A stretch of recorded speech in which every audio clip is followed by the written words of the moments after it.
Welcome to You, Me, Empathy. Thank you for listening.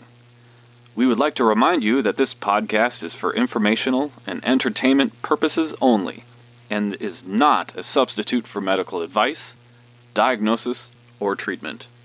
Known as just a silly boy with a feely heart. Please consider supporting the show. Check us out on Patreon or simply leave a review on iTunes. Here's your host and creator of the show, Known Wells. Greetings, feely humans. Welcome to You, Me, Empathy. I am your host and creator, Known Wells. I am here in the intro of this episode, episode 48, about the mind, body, and spirit connection with my guest, Misha Lambert. Misha and I talk about the mind, body, spirit. We talk about self-acceptance and body image and sharing experiences to bring light to the dark. We also talk about eating disorders, disassociating or disconnecting from our bodies, and accepting the fact that it's not about body size or the cultural interpretation of what is accepted, but of what we are and what we should be on our own. That's all we can control, right?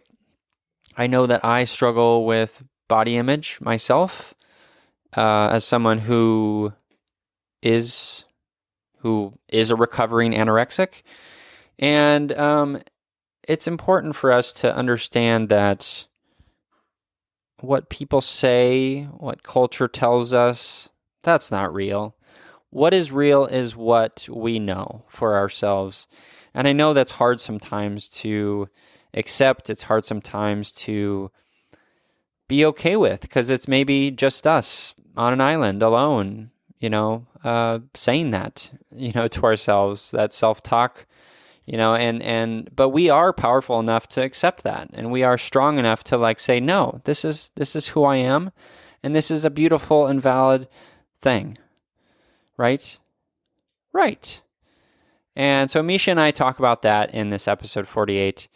It's a fascinating conversation. I really enjoyed talking with Misha. She's a feely human like us.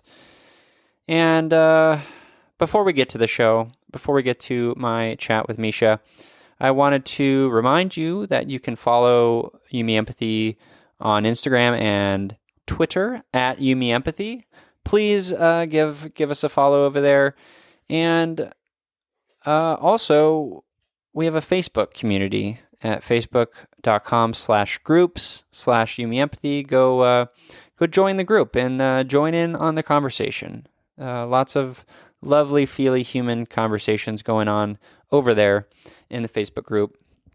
And then if you want to support the show, please subscribe. If you haven't subscribed, you can subscribe in Google Podcasts, Stitcher, Spotify, Apple Podcasts, iTunes, all those places.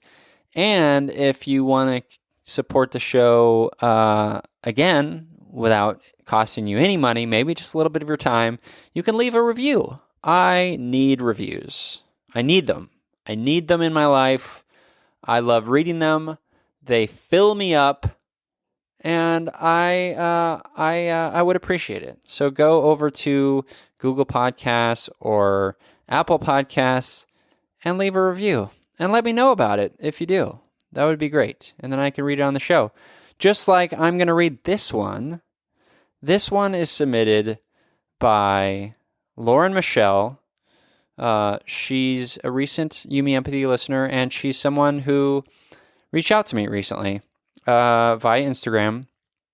She is a wonderful human. We had a Skype chat just last week. Just not for the show, just to chat and connect with. And she wrote this review, iTunes review, looks like after that. So I'm going to read it. And the title of this review is So Grateful I Found This Podcast. And the review goes, quote, I have relationship issues and I constantly feel I don't belong anywhere and I feel disconnected. I don't have any friends where I live and I'm actively working self-healing with childhood trauma, self-sabotage behaviors, recreating abandonment, and on top of that, I've been recently sexually assaulted. I've struggled with depression and social anxiety.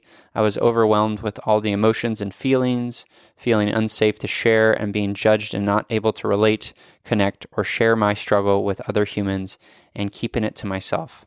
Then I met Known, the kindest human being ever. Editor's note from Known here. That's very sweet. And I'm definitely not the kindest human being ever, but I appreciate your sentiment. Okay, back to Lauren's comment here. Quote, I binged listened 4 episodes and I felt I found everything I needed in one same podcast. The fact that I could listen to a man with feelings was mind-blowing for me. What? An empathetic man? Is that for real? I come from a Latin American country, and my shortcomings and experiences have formed the idea that men don't have feelings, and they are just users and abusers of women, kind heart and vulnerability. I mentioned I've been isolated for fear of recreating my fears over and over again.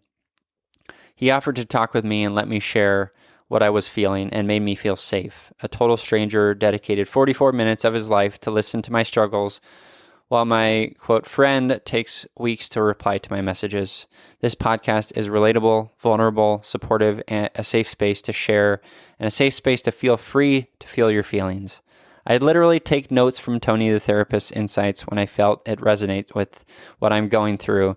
He put my feelings into words, and I cannot be more appreciative with him. I wish I could have him as my therapist and Known as my friend.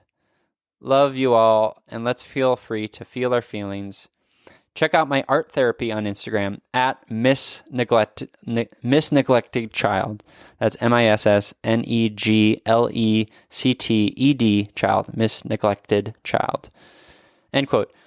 Well, Lauren, that is very sweet of you, and so vulnerable and kind and lovely of you to say and to put that in an iTunes review for You Me Empathy. That is wonderful, and thank you for doing that. And I am always here for you.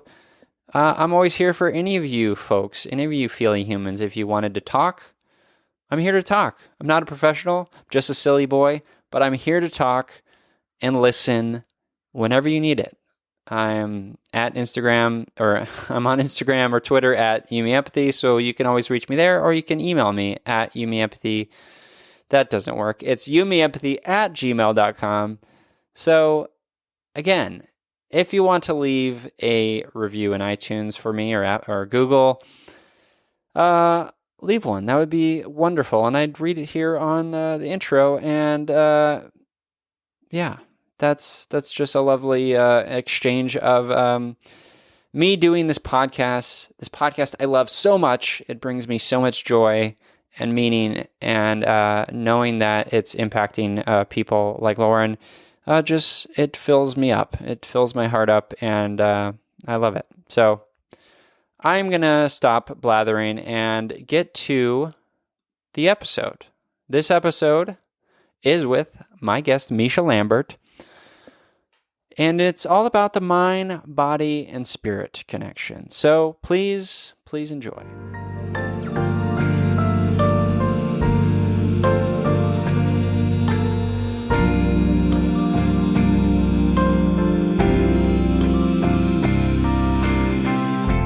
You and me. Empathy. La la la la la la la. You, me, empathy, yeah. La la la. Welcome to You Me Empathy, a podcast about exploring the struggles we face in our day-to-day lives as humans trying to get by on this wondrous and overwhelming pale blue dot. The intent of You Me Empathy is to talk openly, without judgment, about our neuroses, our mental illnesses, our shared anxieties and worries, to create a dialogue that is vulnerable and deeply human and empathetic, and to share that dialogue with others to inspire emotional and cognitive collaboration and insight, so we can, hand in hand, break down the stigma that make us feel shame and guilt for struggling, for feeling our feelings, for being human. You Me Empathy is a safe, friendly space designed to inspire the beauty in each of us.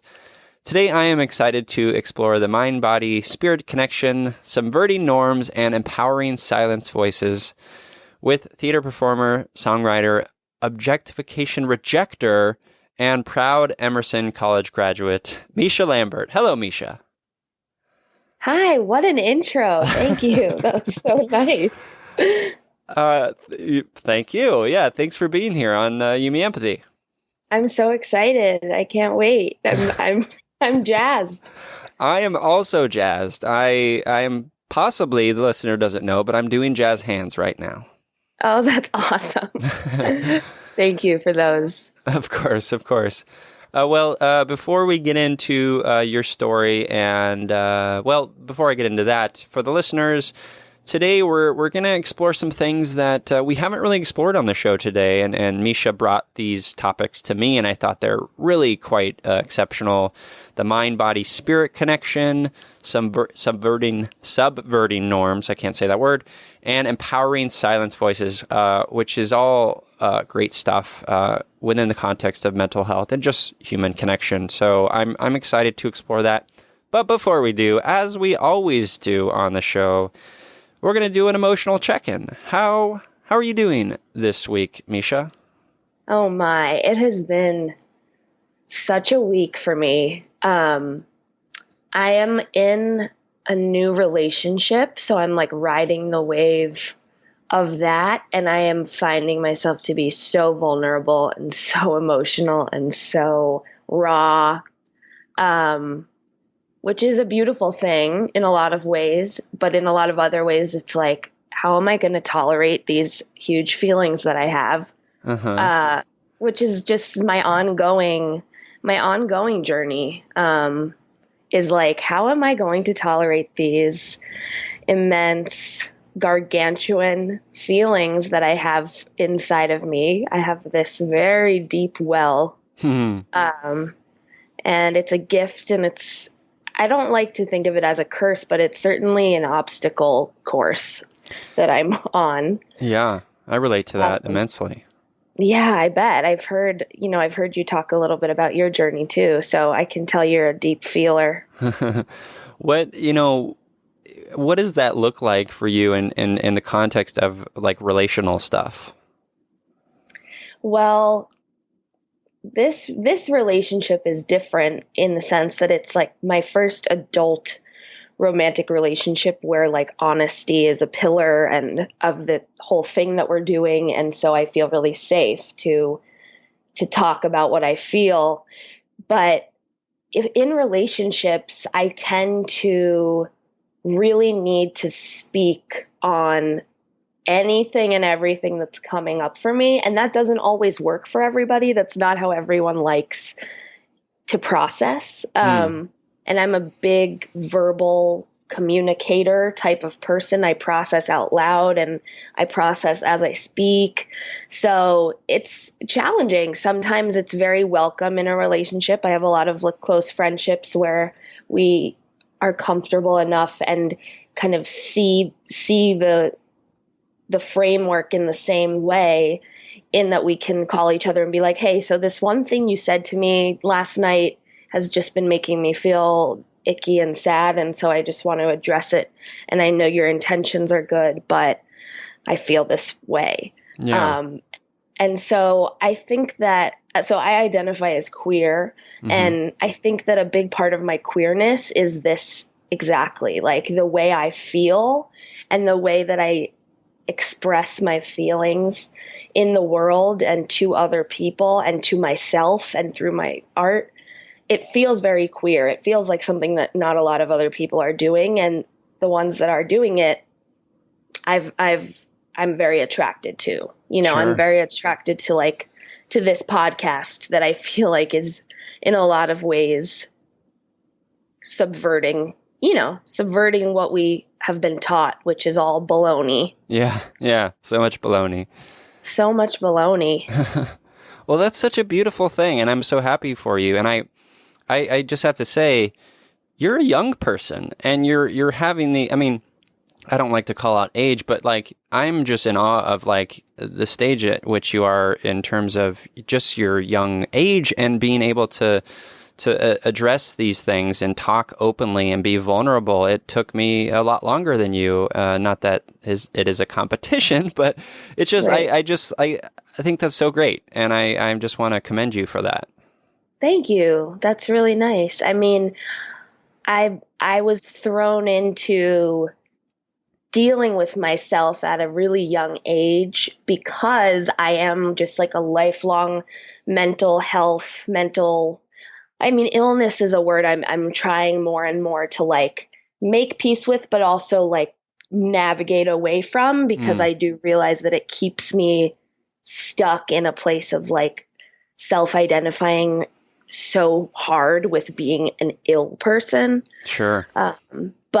But the truth is that I've always been diagnosable in some way, both like body and mind. So I've been a patient for my entire life. And so I think also the family I come from, my mom her background is in psychology. And so I just was encouraged to look at my feelings and all the crazy, chaotic things that were going on inside of me. So I've been doing the work for a really, really long time. Wow. I mean, that's sounds very healthy, very open. I'm curious to know what does that look like? Give me a couple seminal moments from like your sort of childhood, growing up. When did you first start to kind of, and maybe this is a second part to that question, first kind of start to explore your emotions and have that safe space? And what did that look like in terms of, growing up with your family? Yeah. So the first like really memorable era of when my feelings became larger than were handleable for any of us around me was when I was like 5 or 6 years old. I grew up in New York City, and I started to have all of these really intense phobias. And the list is just like so long. It was loud noises. It was puppets. It was choking. It was agoraphobia. It was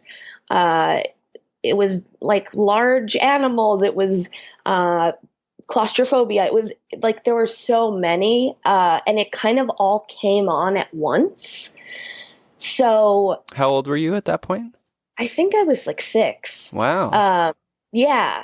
And I was always a very self-aware and aware of my surroundings kind of kid. I was like a very strange, incredibly verbal, just like way too plugged in to like myself, everyone else, everyone's feelings.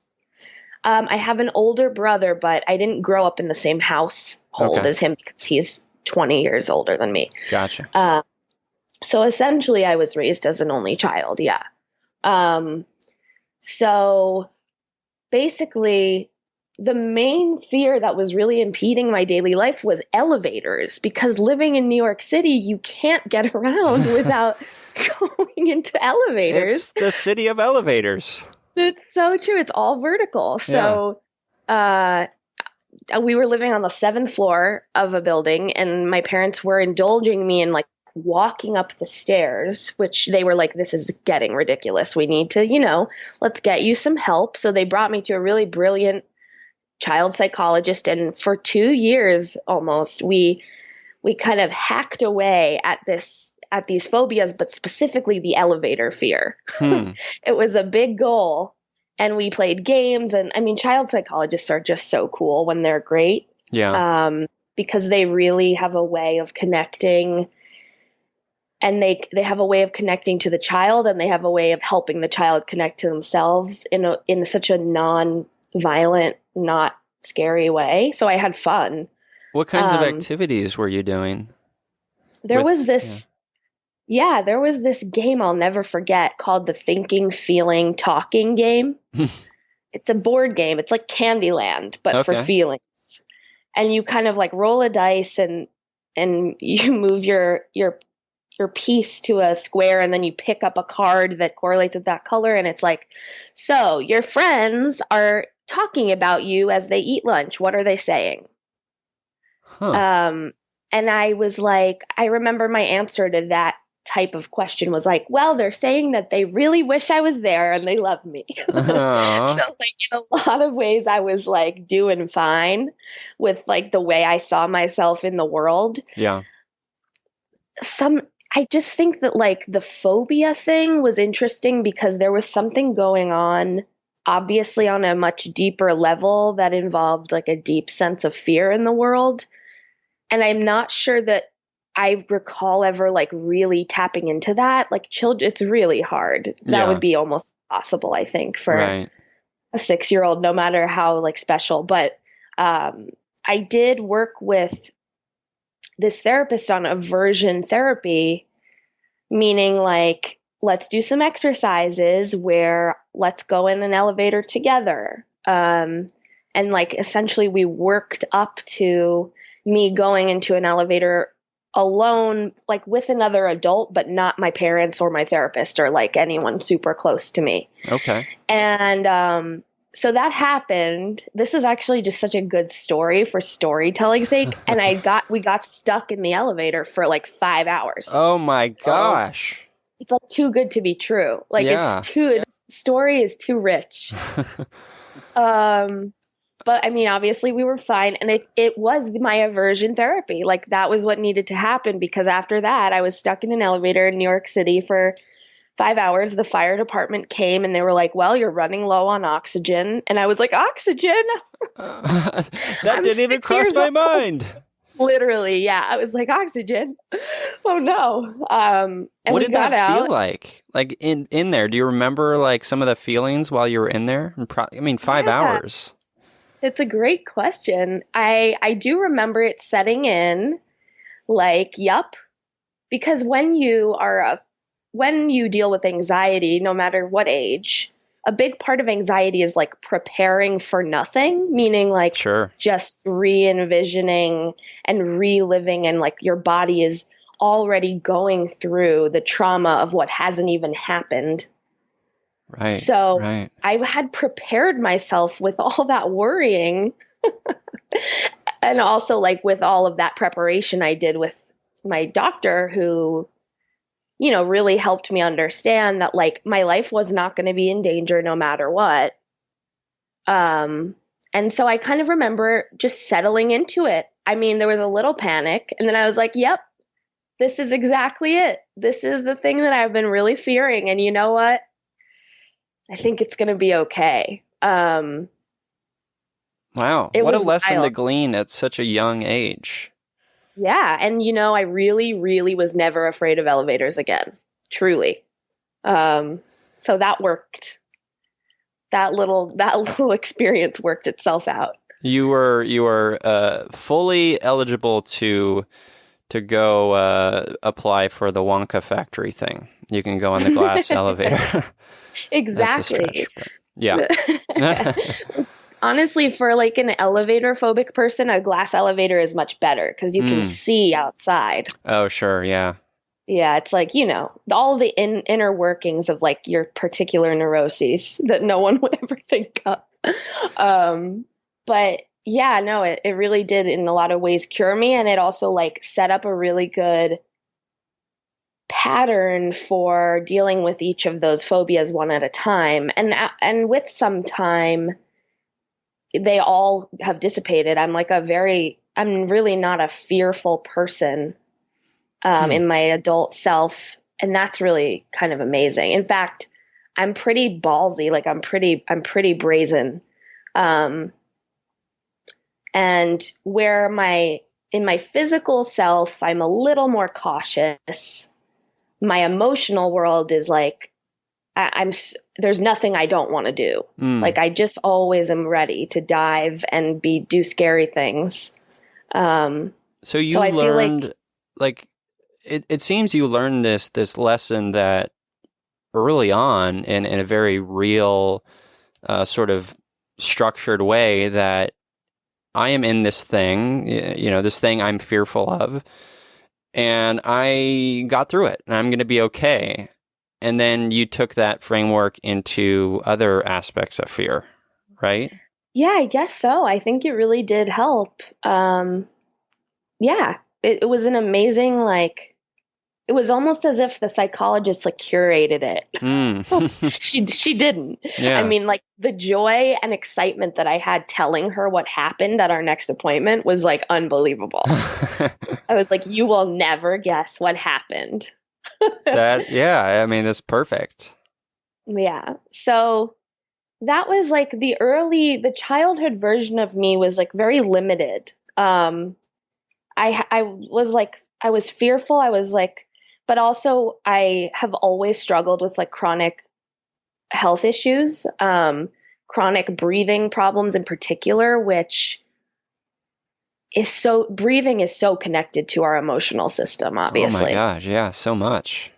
So just my whole life, essentially, I haven't been able to breathe properly, with almost no relief from that. Like it's been consistent. Wow. What is it? Yeah, it's asthma. It's asthma, and it's some like, I have like allergies and some autoimmune things that I'm still working out, actually working it out more now than ever and finding some really cool like solutions now that I'm an adult and am kind of exploring alternative medicine and all of the other cool things that exist, other than just like steroids.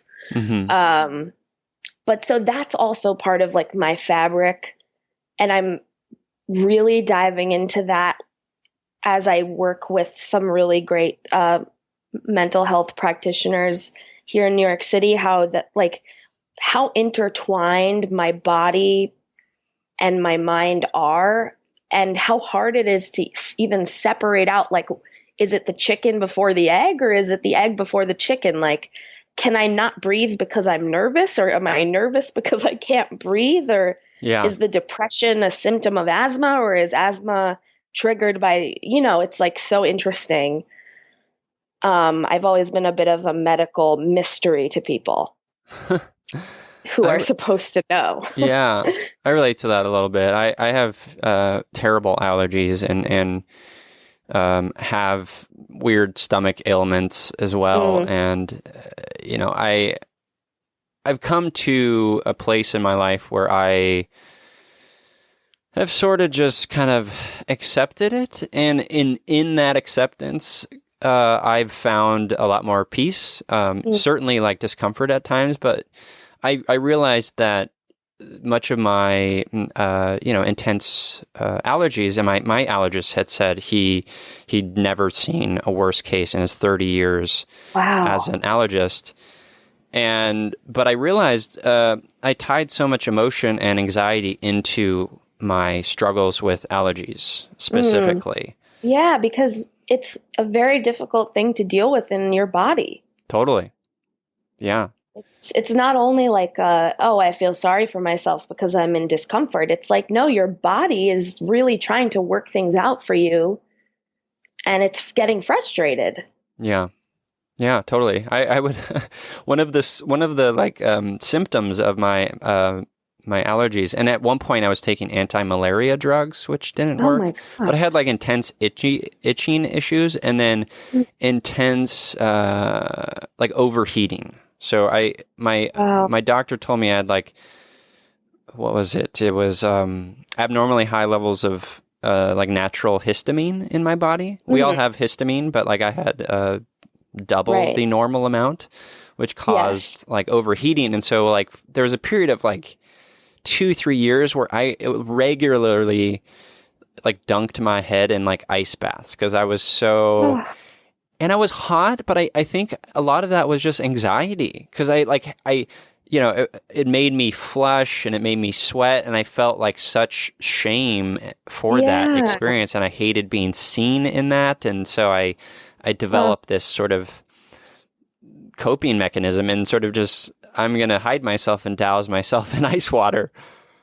Yeah, you're just trying to heal some part of it. Oh man, that sounds so painful. I'm sorry that you've gone through that. It's, we all have our things, and I appreciate that. Thank you. So you said you're working with some mental health practitioners now on maybe understanding for yourself some of the mind, body, sort of spirit, and that's maybe a good segue into that topic. Like Totally. what kinds of things are you learning and picking up for your own self? Yeah. So, this is a spill all kind of podcast. So I'm going to spill all. Spill. Yeah, it's also like a huge part of my work. So I'm happy to spill. But so another part of the puzzle that is me is that I am in recovery from a really serious conglomeration of eating related disorders, which also are so connected to breathing, mind, body, all of it, the mental illness. And I had actually a Reiki practitioner recently tell me something that blew my mind a little bit, which was that with my growing up in my childhood with the lack of air, right, that I wasn't getting in my lungs, there became this setup for like a scarcity thing where, like a scarcity mentality in me where I was like, there's never enough of a very basic need, which is air. Wow, that's fascinating. Right. And so then at some point with, the things that condition us and the experiences we go through, and also just genetics and my body being I've always been in a larger body for people my age. And so eventually it kind of transferred itself among other factors, but it transferred itself into food as another basic need that I guess thought was never enough. Like there wasn't enough of it. So I would, take all of it on at once and eat and do like binge or whatever you want to call that. And it, and I think that it really does relate to the way my body has always, at least the things I've been ascribing to my body's problems. So there is an interesting connection there, but all this to be said that I'm working with like some of the best eating disorder therapists I think probably that exist. And I feel so lucky to be working with them. Because it's not just food related or body image related, although that's a large part of, what I work through all the time, every minute of every day. But it's also just looking at this big picture of, what are your patterns and how and what caused them, and can we listen to that little girl inside of you, Misha, that didn't have enough air and didn't, and was scared that there wasn't enough food, and can we heal her? So it's a lot of like inner child healing work. Yeah. Which I think is so beautiful. It is. It really is. And you paint such a beautiful picture and a heartbreaking picture of this little girl struggling to find the air she needs or struggling to find whatever thing she needs. And I think you bring up an important point in terms of, sure, there's a body image component. I mean, I'm in recovery from anorexia myself. I don't know if you know that. Yeah, I've heard you speak of that, and it's very brave the way that you speak about it too. Well, thanks. But I think that a thing that I like to bring up on this podcast is that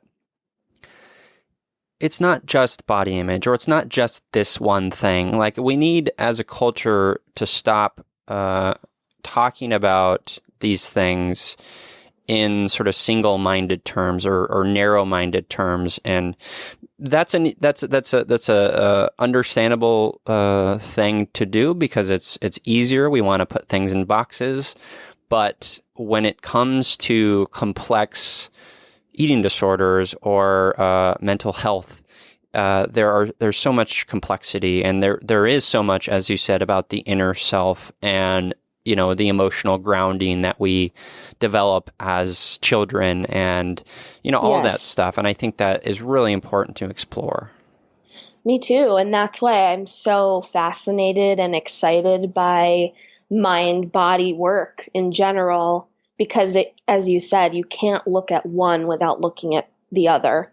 Exactly. And also like the third component, which is like the spiritual component, which some schools of thought include and others don't yet. It's kind of like the newer frontier of at least of eating disordered work. But I think that third component of the spiritual is so wildly important in healing.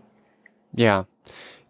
Before we get into specifics about mind, body, spirit, can you sort of walk me through a little bit of what, if you don't mind, and if you're okay with it, what your eating disorder looks like, and how you define it and how you talk about it with your therapist?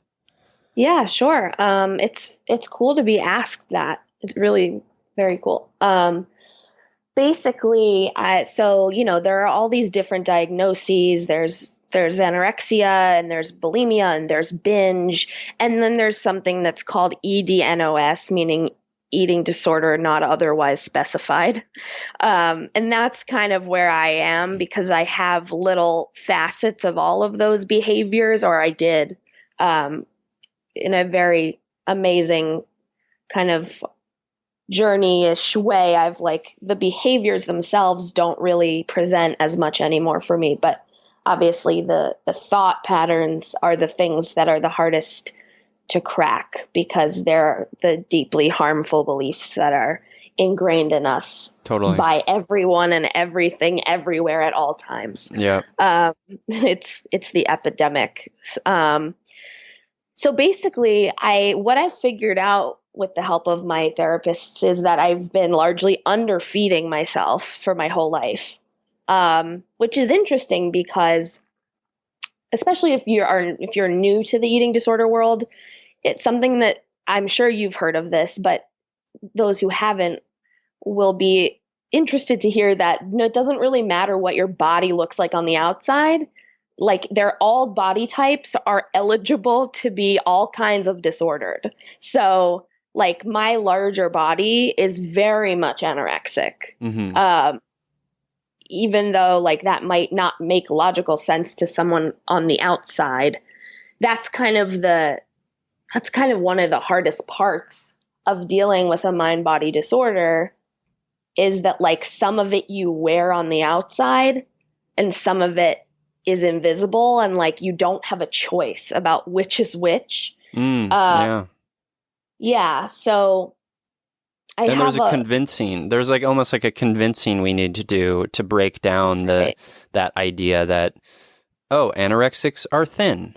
Right. Right. Exactly. And people who binge are heavy, or people who are bulimic don't appear to have any symptoms, or don't appear to have the effects of an eating disorder on the outside, or whatever that, I don't exactly know what that, stereotype is, but, you're so right that it's one of the things about body image and like in a cultural context that we're in that drives me the craziest, is that as a person who's heavy or overweight or fat, whatever word one uses, there's a thing where if you're not convincing everyone around you that you're on a journey towards weight loss, that like you're not doing it right. That if weight loss isn't the end goal for me, then like I'm lazy, or what am I doing, or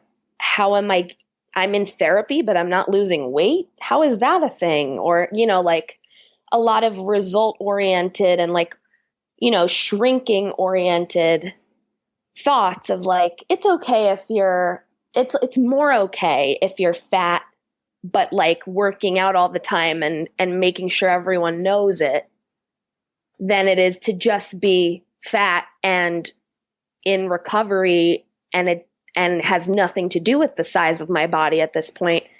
If it did have anything to do with the size of my body, I would still be right in smack dab in the middle of my disorder. Yeah. So letting go of the weight loss piece is huge, and hugely challenging. And that part I cannot claim to be done with or have conquered, because that is just, it permeates everything. Well, and we've But I like as have a to- culture, I'm sorry, but I No, just no, gonna no, say go like ahead. we as a culture have like fetishized weight loss, and like Oh it's yeah. almost like this gold medal that we all should be striving for, and I think that's so unfair and just insidious. Yeah, absolutely. It all has to do with the capitalistic model of, well, first of all, weight loss, as I'm sure you know, is a multi-billion-dollar industry Right. targeted at its fear tactics, especially marketed towards women, but no one is safe. No one is immune. And the fear tactic says that you're not acceptable unless you're this one thing. Right. And yeah, and it is. It's a total conspiracy, and that's like one of my favorite things to get on my soapbox and preach about, is that it's all conspiracy. Like, it's lies. And it's the lies that we're being fed, pun intended, I guess, are so believable to us that even like the most brilliant among us can't separate from them. It doesn't have to do with intelligence. Like, if you have an eating disorder, it's not that you're stupid. In fact, people with eating disorders tend to know so much about nutrition and about the body because that's our fixation. Yeah. We tend to actually be overloaded with information, a lot of which is false. So yeah, it is. It's totally a fetish that every day when I walk out of my home in a certain way, and I am deciding on this day that today's focus is not weight loss. Today, like, my life's goal at this moment is not weight loss. There's something like really radical about that. There is. Yeah, and it's kind of badass. But then again, like, there are consequences in this world for being different. And so with that badassery that I'm taking on, I confront a lot of bullshit. I confront bullshit from the nearest and dearest people in my life. Like, and also from strangers, and also from, this is like not new. This is anyone who's an ounce of different, especially different that shows on the outside. There are consequences. And it's like, there's something so ironic about that. It's just like, sometimes it is one of the facets of like being me that I'm like, that's interesting that I have to encounter people's bullshit about my own journey all the time. Can you give me some examples of some of that bullshit? Sure, yeah. Meeting a stranger. Also, this is part of being an empath and being an empathetic person, is that I have something about my energy invites people telling me their story, giving me their things to hold. I'm approachable, and I create like a safe little sphere wherever I go, which is something I'm proud of, but it also like can be trouble, because like a stranger will be like, yeah, my best friend, she's fat like you, and she was wearing this dress I designed and it was just so gorgeous. Let me show you pictures of her. Yeah, like, she is just like you. She has like a tummy just like you.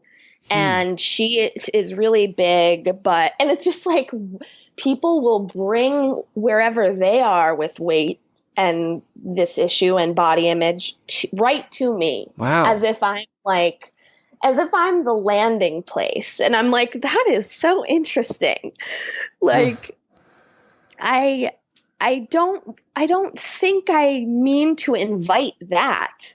But I also have like an open-heartedness about me that I guess encourages some stuff. A lot of people like telling me about their need to lose weight, or assuming that I understand that I'm on the diet train because of how I look, which like, I'm not on the diet train, but have I done every like diet under the sun? Especially, largely before I began my recovery. Yeah, of course. Like I'm not some superhero who was just like, I'll skip over all of that. Yeah. Like, yeah, of course I spent many, many years on the dark side. But yeah, that's like one example. You know, there are many more. Yeah, that empath quality is great and is something you should be proud of and is something that you should never let go of, because it allows you to embrace your own vulnerability and healing and connection with others. You know, when we experience that type of, you know, whether it's ignorance from people or, you know, false assumptions or misinterpretations, what have you, I feel, and I'm wondering if you can relate to this and if you have experience in this directly, that it is our job then to educate, to explain that maybe their approach is problematic because of these reasons. And, you know, not everyone is going to be open to that dialogue, but I do think there's a little bit of responsibility on our sides. I mean, I know from personal experience, because I'm like you, Misha, I am a very empathetic person, and I invite a lot of that myself. And so I've had to create, you know, boundaries and things like that. But I do think there's a bit of responsibility for those types of people. What are your thoughts on that? Yeah, I think that it depends on the who and the what and the where, because sometimes, like, I'm very much in tune with energetic frequencies, and where I am and where other people are, those are things that are just pretty like apparent to me as I walk through the world. So sometimes with a stranger, I feel like I have two choices here. I can either stay on my frequency and let them be at their frequency, which is some kind of fear-based weight loss needing, validation seeking, I don't know, whatever it is that they're doing. I could go there with them and be like, look, Cheryl, who I don't even know, you know, it's not super helpful when you speak about my body without asking me if that's a thing I want to be spoken about. Or I could just stay where I am in my place of like, I've learned a lot. I've worked really hard to get here. I am at a process point where I can identify the red flags. So like, I would definitely call that interaction a red flag. Yeah. When someone just like starts talking to me about how I'm fat. And I could just kind of like listen and be as present as possible, but then like also do a little bit of self-protection. Totally. In not engaging further. Yeah. But then like there are examples within like my closest people, my parents in particular. Recently, I had a really amazing conversation with them in which I was like, I mean, among other things, we were talking about my childhood, and, you know, we all have such rich childhoods and such interesting family dynamics, and everyone has that. It's not, you know, we're all a little messy. That's a universal human condition. Yes, of course.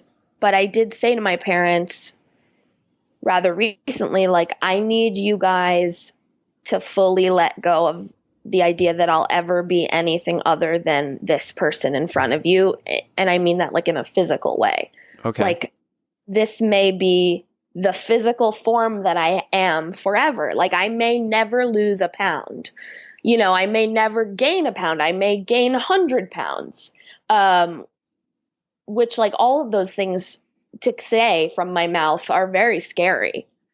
As someone who obviously has been affected by the idea that I need to always be a better version of myself, better being in quotes. And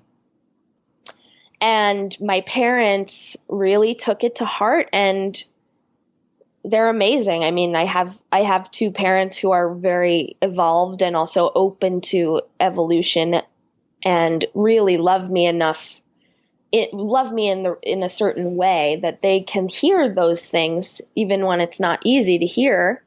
And so I asked them, like, look at yourselves in the mirror and look at the beliefs that you're steeped in that are not allowing you to just accept that I'm who I am forever and ever, possibly. And can you join me, like, on the other side of that, where I'm okay and enough and beautiful enough as I am? And my answer that I got was yes. Meaning, yes, we're going to be in process with this. And that's huge. Like, that's a conversation that I'm so glad I didn't not have. And I know it's a conversation that so many people won't ever be able to have with the people in their lives. But I felt like I needed to. Oh my gosh. That's so beautiful and so courageous. I just want to call that out for myself and for the listeners, that, like, that is such a beautiful example of just being okay with yourself, understanding the journey you've taken, understanding the context of mental health and the therapy you've been through. And I mean, that's such a courageous act. And I would love, to bring it to myself, I would love to do that with my mother, for instance, but I'm not there yet, right? And I'm just so grateful that you're able to do that. And I'm curious as to where that came from, where that sort of this idea to have this conversation with your parents, did it come from a little bit of reaction or sort of responses that they were giving you, or was it, sort of strictly or in part from the experiences you've been having in therapy and the learning you've been doing there? Yeah, well, first of all, thank you, Non, for saying that. That's really nice. You're welcome. Yeah, I think a little bit of both is what prompted that conversation. It was like a conversation that essentially had been forming in my heart and soul for years and years and years. And I think with the help of being, under the care of people who are professionals and instilling a lot of information in me that empowers me, because I'm that kind of person that, like, information and knowledge really helps me feel powerful. Yeah. So just kind of doing all this work. And then, it's so, as young adults, there is this strange thing that every single person that I know and love deals with, which is, like, when you insert yourself back into your family environment or your home environment, whatever that is, it just, like, all this regression can happen and all these weird angsty feelings can happen again. Of, like, oh, I'm a kid again. I'm someone's daughter. This is weird. Old patterns reemerge. The dynamics between parent and child reemerge. So I think it was just a trip home where there was some space. It wasn't a wedding or a funeral or, like a significant event that I needed to kind of, like, quiet my needs in that way. It was like a really good opportunity to be like, I have so much I need to say, and I really want to continue healing, and I want you to be a part of it because I know that you guys want to be a part of it. So, like, let's have these conversations. And it was, like, the most terrifying thing. I mean, my parents are not scary people. Yeah. They're very warm people, but still, like, some of the things that were coming out of me were things that had never seen the light of day, So there was talk of, like, childhood instances and memories and certain traumas. And then there was how those things continue to manifest today. And some assumptions that I had that maybe were untrue, that it was nice to have a dialogue. It wasn't just me spewing, but largely it was like, here are a bunch of things that I really need to say in order to keep moving. And I really, like, want to invite you, Mom and Dad, to come with me, or at least to like meet me somewhere along this path. And so that was like a really unique experience. And it wasn't also like, I have to say, it wasn't like clean. It was like I was, snotting and crying and heaving, and my, Sure. there were feelings and messiness and guilt and shame, and a lot of listening, and a lot of like needing to quiet our own defensiveness. And so, it was that, but it was a beautiful thing. And it like showed me a lot about the capacity that both of my parents have for love and for understanding and for like this work, which, is wild, because it's not assumed. It's not assumed that, especially generationally, there are differences, and there are like this podcast, I feel like, is such a millennial type of endeavor, like such an investigation of the self in ways that are very modern. So I don't know, it was just like a kind of a miraculous experience. It sounds amazing. I kind of forget what you asked me and if I even answered it, but No. I just no, that was great. That was great. And I love it. And, I think like it's interesting, our identity, right? And we all sort of grapple with our identity and how we're perceived by the people we love most in the world, and how they've shaped us. And when it comes to, as we're starting to, hopefully, as you're doing, Misha, and I've been doing with this podcast and my own sort of journey, come to terms with our own sort of identities, and we're doing the inner work of like, okay, where did this come from? And how am I processing this world in a way that is going to benefit me and the people in my life? And how am I going to challenge myself and learn? And like all these questions we have, like we do have to go back to conversations like you had with your parents and relate to the people in our lives that our identities are a mashup of all of these things, and you contributed to them, and I need to be honest with that. And I just think like it's such a beautiful example of the conversations we should all be having with the people in our lives. They're not easy conversations. As I mentioned just a moment ago, there are conversations I should have with my mother that I haven't had. And my hope is one day maybe she'll listen to this podcast and hear a bit of my story, but to my knowledge, she hasn't. So like, but I just, these conversations need to be had. I'm not a millennial. I'm an old man, but I appreciate the sentiment. I want to dive now into specifically like what the mind, body, spirit thing looks like for you. Yeah. So this idea that mind, body, spirit are all connected, I think is a really important one. We've heard conversation around mental health being physical health, and those things are connected, and that's an important conversation to have as well. Specifically to you, Misha, like what does, maybe some specific examples of like, what does the mind sort of part of it look like for you? What does the body part? What does the spirit part look like for you in your day-to-day life? Sure.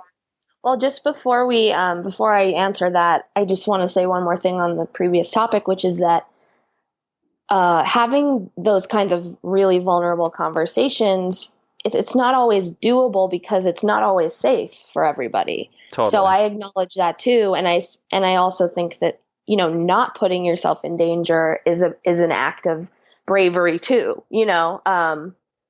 Absolutely. So kind of about understanding and knowing what your circumstance is, and because there's not safety and security is our most basic human need, right? And so if that can't exist, then we really can't do this deeper work. But I guess the goal is to get to a place where it does exist by modeling it. So anyway. Yeah, no, I think that's a Yeah. really important, thank you for bringing that up. I do think that's very important because you're right. Not everyone has that safety. And so how do we, you know, someone like you or me, where we maybe have some safety, how do we bring that to people? I mean, maybe we can get Yeah. into that a little later, but I Sure. think that's an important topic. Right, but also just not like self-flagellating if you aren't in a place where your family is set up and ready for these kinds of conversations. Like it's not your fault, you know what I mean? Totally. Yeah. But yeah, so like mind, body, spirit, there's so much, but basically like I find that mind, body, spirit, and creativity are like, as well as other channels like sex and magic, and I think it's all one channel. Like I think it's all one continuum kind of. And so the way that I look at my self-care is kind of like a holistic picture of all of that. That like my spiritual practice is largely related to my creative practice, which is largely related to my mental health practice. And I think a lot of it in my particular scenario is like making space inside. And by that, I mean doing whatever it is that I need to do to clear myself out of things that aren't serving me so that I can make room for things that are. And so whether that means like I have had to totally reestablish my relationship with exercise, as anyone with an eating disorder will have to do at some point. But now like my relationship with exercise is all about making space, essentially. So like sweating is not about losing weight or calories or fat or whatever it is. Sweating for me is about purifying, not that I'm impure, but allowing for new room, new light inside, so that I can just like keep moving on my journey. And like with every step or whatever dance move or cycling class or whatever it is, I really try to think of it as like, this is something I want to do for myself because it makes me feel good and opens up more potential for me to be the best me that I can be to serve the greatest good. Like I have to look at things in this like very large spiritual perspective a lot of the time, which is something I'm working on. Like, I think it can be difficult when like I can't wash my dishes unless I have a spiritual impetus. Like that's so insane. Yeah. So I'm trying to simplify this thought that I have, but it really helps me to connect always to like the deepest, largest, most kind of universal truth about self-care, which is that in one way or another, like this particular self-care act, whether that's going to therapy or whether that's sleeping in another 2 hours, even though I said I would wake up at 7, I like to think that it's all creating, it's like helping the light be existent in one way or another. And so that's what I'm trying to do. It's like no small goal, but right. Yeah, like it just really helps me to disconnect and detangle from the reasoning behind self-care that I've been given, which a lot of it is baloney. And a lot of it is, I'm excited to talk about like mind, body, spirit, especially because I think that the cultural attitude right now on wellness is really skewed. Like there are a bunch of different things going on. Like there's the mysticism kind of trend that's happening a little bit, which can be very cool and can be very helpful if one is connecting to it like in a deep way. There's also like a lot of diet stuff that will always be sprinkled into anything wellness related. Like when I think of wellness and the way it's marketed to us, I think about weight loss first. So I guess a big part of what I try to do with every single piece of like the puzzle is disengage from the old reasoning, like the old reasoning about why I would get my nails painted is because like it is makes me more desirable towards men. Like Yeah. just kind of being conscious, and then redefining that for myself. Like, no, it's because it makes me more desirable to myself. It's because I like looking down at my body and being like, ooh, shiny. Yeah. You know, like I like just kind of reclaiming a lot of this stuff is like a huge part of my mind, body, spirit practice. Yeah, I mean that's so great. I think that what you're speaking to is this. I mean, we said it earlier in the conversation. You know, these capitalistic sort of motivations for these companies to project these things on us, and it's insidious and it's everywhere, and it's telling us that we need to be a certain way and we need to diet this way, we need to do this much exercise, whatever, but the key in what you're aiming to practice with is to disconnect from that and to understand that we need to find what's right for ourselves, each of us individually, and to recognize, as you're doing really well, but in a way that would probably overwhelm me a little bit at times, is to recognize that all three of these things affect and contribute to each other, the mind, body, spirit, and to be open with them. Like, I think it's such a great thing, rather than what we probably often do is just siloing each of these things, and not recognize that they do affect each other. Absolutely. Yeah. And sorry, go ahead. No. I was just going to ask, like, as a queer person, what I've recognized in the queer community is like this quite beautiful and stunning display of exactly what you're talking about. A little bit more sort of self-identity and breaking away of the systemic stuff we're talking about because of you had to, essentially, Right. for sort of your own self-care. Like, can you talk to me a little bit about your queerness and that aspect of self-care and identity? Yeah. I mean, yes, it's so largely presented to us like, to be an appropriate blank, you must do blank. And I'm kind of like, well, I don't want to be an appropriate blank. I don't want to be a blank. Like, I want to be my own thing. And the people around me who are, as you've mentioned, who are in the queer community are like so inspiring. And as a part of the community, it for me is also one of the parts that I just relish in the most, is that like we're doing our own damn thing and we're doing what works for us. And like, honestly, it's not our job to explain why even. Totally. Like, I don't need to prove to anybody that just because I'm in a fat body, I'm healthy.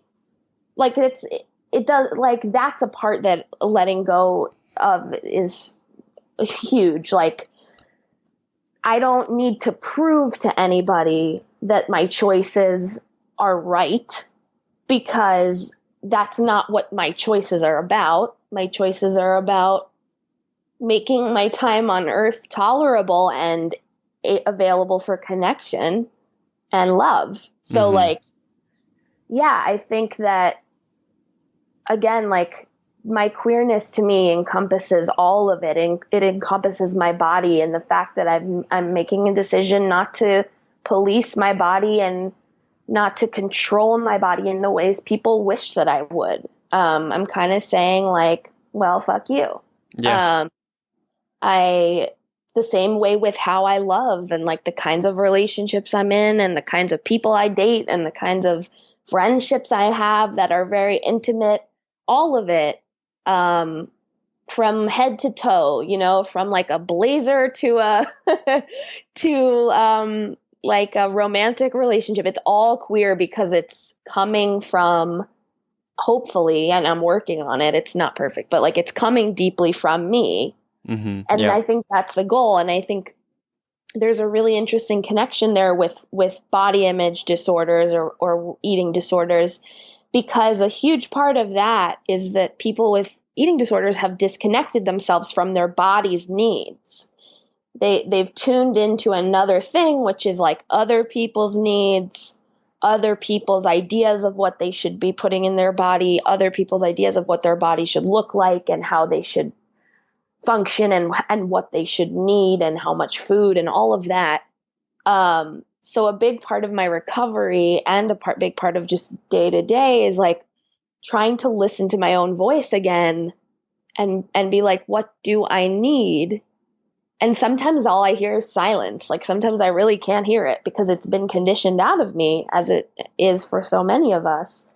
But then other times it says like, what I need right now is to like sit with a bunch of crystals in my hand. And I don't care if people think I'm a wackadoo. Like this is how I need to like be, like whatever that is. Or I need to write a song to channel things into that part of me, or I need to, date someone who is genderless, and like people in my, extended family is going to have to deal with that on their own time. Like, Yeah.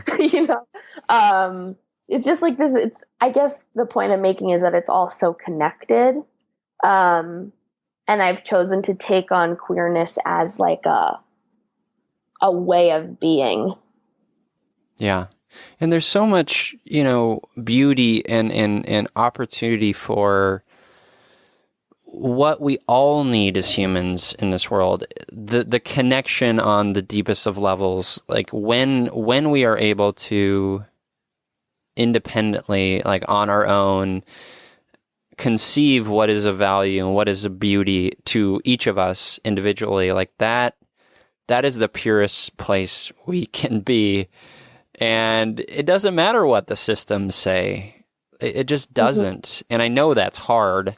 And I know that we bump up against that, and it's abrasive and sort of just gross and just nonstop in our face. But when we can, through various means, through, the spirit practice of journaling or gratitude or meditation, body, yoga, exercise, whatever is good for each of us, positive affirmations, like focusing on like solution over problem. Like there are lots of little things that we can do to take baby steps toward that pureness. And I try and struggle all the time, and I know we all do, but I personally believe we should all be seeking that pureness.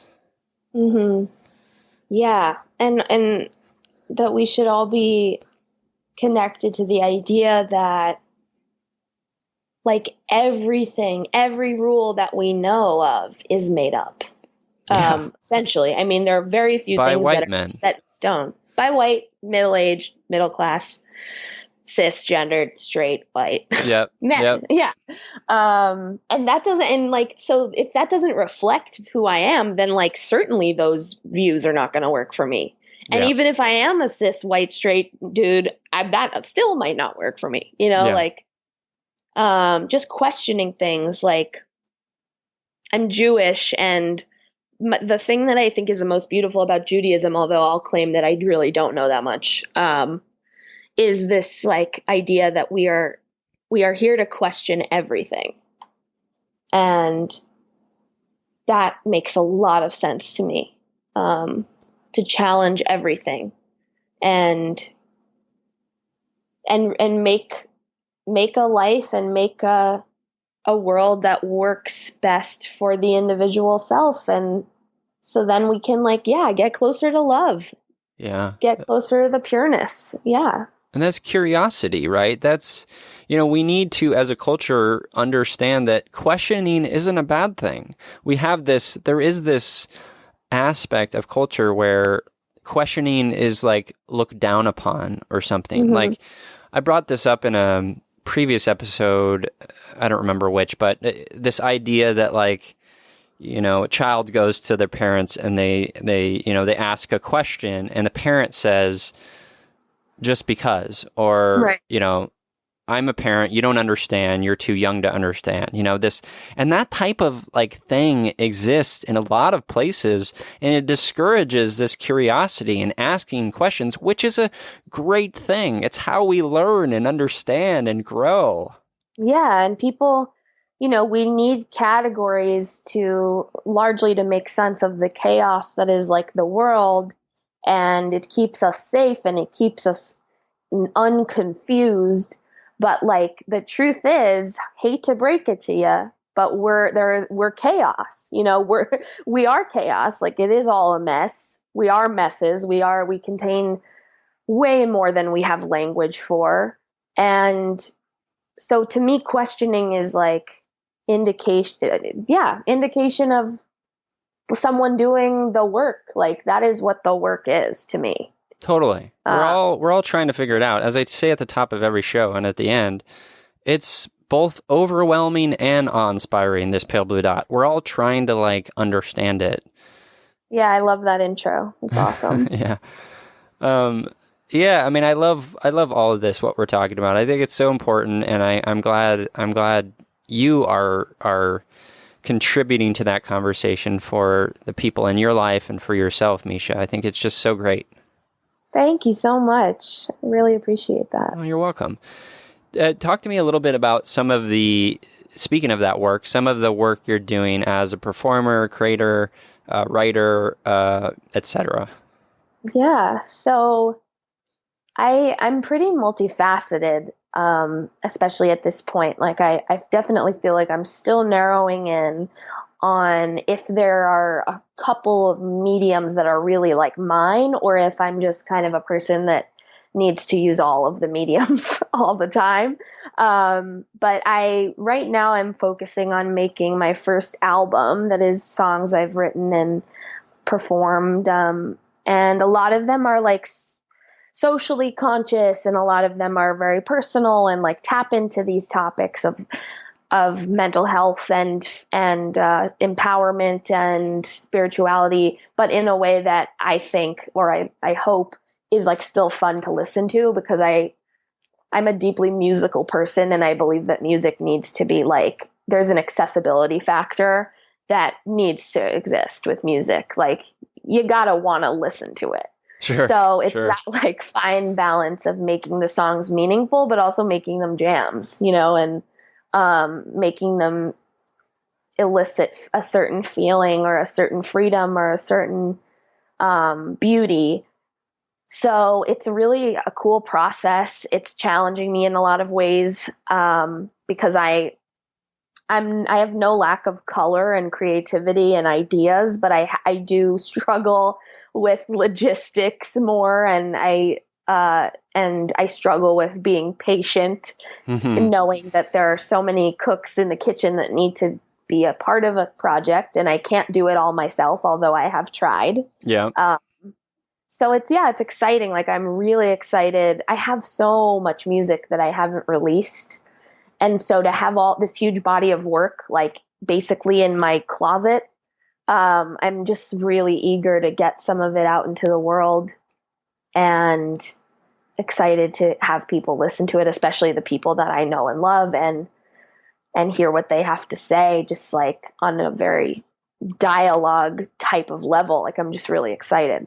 And then I'm always writing for theater, and I'm always writing for the screen. I have a bunch of projects that are finished and a couple that are in progress. So I'm just essentially trying to figure out like which one of these is going to be the ticket so that I can talk to more people, Sure. That's the goal. Yeah. Is that it's cool to experience. I have like an interesting kind of community following right now that's basically comprised of like the artistic communities I've been a part of, obviously like friends, family, and then friends of friends and all of that. And then like randomly my friend Ariana, who is a pop star, like her fans follow me, and it's really interesting because they're actually super kind and supportive, and some are very interested in the work I'm doing. So that's like a bizarre part of my life. So this is bizarre to me. I mean, it's magical to me. I mean, Is that how you found me? How did you find me? no, I didn't. You, I think, I found you? me on Instagram through like empathy tag or something. I don't know, something like that. But and then I saw that you were like connected to Ariana Grande in some way. Yeah. And you're buds with her. Yeah, she's one of my best friends in the world.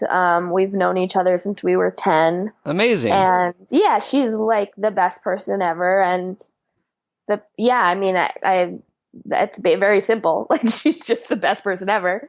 But yeah, it just happens to be that I've like by proxy kind of, I'm a little bit like one elbow in her world. Even though I'm not so interested in like her whole world, and she knows that, so she respects that about me. Yeah. But it's also just kind of cool that like she'll post a picture, like she posts like one picture of me, and then like all of a sudden I have all these fans of hers that care about what I have to say, and so there's some kind of interesting invitation in that. Yeah. It's wild. And it's also like some of them are just amazing people. I mean, they're all amazing, but the ones I've really gotten to connect with, especially the ones who reach out to me and are like, look, I've taken a look at your work and I really like it. Like that's really cool. It's really That's amazing. Cool. Yeah. For you, Misha, and for the listeners, I've listened to some of your work and it's beautiful. You have an amazing voice. Oh, thank you. That's very nice of you to say. Of course. Well, I so relate to this idea of like doing your thing and you are supremely passionate about it. You want to create music that speaks to mental health and all these things that we're talking about, and just wanting to do it more and more so more and more people can listen and have the conversations that we're having and be challenged in the way that we're challenging ourselves. And that's exactly what I want with this podcast. You know, Absolutely. it's the same there. I guess I'm relating. Yeah, it's like definitely you have a call, right? There's some deep call that you're answering by making this podcast. And that is that you could define it, of course, better than I can, but I assume it has something to do with wanting to start a dialogue, wanting to listen, wanting to connect. And I have a similar, like very deep call that is undeniable. And there's literally no other option for me than to answer it. And that is that I want to communicate and share my experiences and bring light to the dark. And if other people are into that, that's cool. Yeah. It's less really about I have a big healer. There is a healer in me for sure. But there's also just a part of me that I really need to say stuff. Like there's a lot I need to share. And so I guess, yeah, the more people that want to listen, it's the better, I think. Totally. Yeah, I relate to that so much. Well, let's start kind of wrapping up here. We always kind of, before we plug your things and talk about where people can connect with you, Misha, we always wrap up the show talking about empathy heroes. And so these are people in our lives who are just beautiful empaths. And I've used fictional characters. I've used quotes from books, all sorts. So I'll start just to give you some time. This week, my empathy hero is Lydia Millett, who is a writer, one of my favorite writers. She wrote this book called "O Pure and Radiant Heart." It's quite good. And there's this quote from it that I just love. It says, quote, "It is not learning we need at all. Individuals need learning, but the culture needs something else. The pulse of light on the sea, the warm urge of huddling together to keep out of the cold. We need empathy. We need the eyes that still can weep." End quote. Isn't that beautiful? That is really beautiful. I love That's it. I love amazing. it. So, I have so many. I have so many empathy heroes. It's such an awesome thing to even collect. Like I feel like I need to go back and listen to all this section of all of your episodes and make a list. Which I won't do, but I want to. Maybe she's been mentioned before, but Brene Brown. oh, sure. Yeah. Yeah, she is someone who is like a lighthouse for me in terms of just like the capacity of humanness that is available, and also like how you can be both super smart and like connected to your intellectual side, but also be soft and tender and feeling everything and in the mix with your stuff. And all of her TED Talks, all of her books, all of her appearances on podcasts, like they're to me just so rich and full of inspiration. She's one of them. And then that what you just read kind of inspired me to talk about a couple poets. Audre Lorde. I just read her collection of poetry and was really moved by it. She's amazing. She's iconic. Yeah, I've heard of her, of course. Yes, and Mary Oliver is another poet who, in her work, I find so much compassion and so much empathy. Yeah. For all living things, for all beings, for all types of beings. She just is able to speak to like every living being at once. It's pretty miraculous. That's amazing. Yeah, those are exceptional empathy heroes, and I personally still need to read Brene Brown books. I've watched her TED Talks. I've read a bit of her writing on like her website and things like that, but I have never read a book of hers, and I need to. They've been on my list for a while. You'd love it. Trust me. Yeah. You'd really like. It's juicy stuff. Yeah, I've heard that, and it's on my list. Cool. So Misha, tell the listeners where they can connect with you and listen to your music and buy your book and all these things. Yes. So I am on MishaLambert.com is my website. I'm at Misha Lambert on all the social medias. And yeah, just keep your eyes peeled at those things, at those internet things. And I'm like, you can search me on YouTube and see some live performances. You can search me on SoundCloud and hear a song or two. But I'm really kind of in process with releasing stuff, and I'm doing that very intentionally. So soon there will be a lot of stuff to listen to and see. Awesome. Well, I think that by the time this episode comes out, which probably is not for a couple of months, at least, maybe some of that stuff will be in the public. Yeah, that's a good goal for me. That's exciting. That's exciting. Well, thank you. Thanks so much for being on You Me Empathy. I so appreciate you and the work you're doing and just your story. It's beautiful. Thank you so much. And it right back at you. I think this is really important work. And when I discovered you and that this existed, I was just like, it's so nice to be like another person like me. So thank you. Yeah, we're not alone. I know. Yeah, that's the greatest thing. It is. Well, to you listeners, I'm here, you're here. We're here together on this wayward, overwhelming, awe-inspiring pale blue dot. We have each other. It's You, Me, Empathy.